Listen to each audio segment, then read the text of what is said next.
Hello అండి, back with another video in PCOS series. PCOS వాళ్ళలో ఉండే హెల్త్ రిస్క్స్ ఏంటో మనం మాట్లాడుకుందాం. సో వీళ్ళకి పీసీఓఎస్ తో పాటు కొన్ని ఎక్స్ట్రా హెల్త్ రిస్క్లు కూడా ఉంటాయి. ఒకటేంటంటే ఇన్ఫర్టిలిటీ ఉండొచ్చండి. వీళ్ళకి మంత్లీ ఓవ్యులేషన్ అనేది ప్రాపర్ గా ఉండదు కాబట్టి ఇన్ఫర్టిలిటీ ఇష్యూస్ ఎక్కువగా ఫేస్ చేస్తారు. అది కాకుండా వీళ్ళలో డయాబెటీస్ వచ్చే ఛాన్స్ నార్మల్ పాపులేషన్ తో పోలిస్తే ఎక్కువ ఉంటుందండి.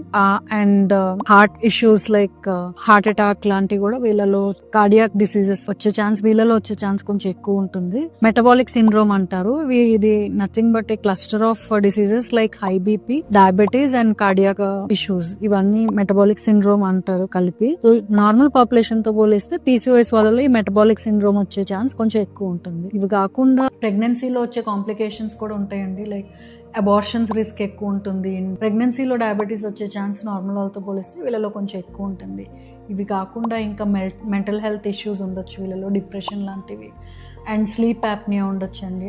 ఒబెసిటీ ఉండొచ్చు. ఒబెసిటీ వలన స్లీప్ యాప్నియా ఉండొచ్చు. ఇవన్నీ కూడా నార్మల్ పాపులేషన్తో పోలిస్తే ఈ పాలిసిస్టిక్ ఓవరీస్ ఉన్న వాళ్ళలో కొంచెం ఎక్కువగా చూస్తూ ఉంటాం.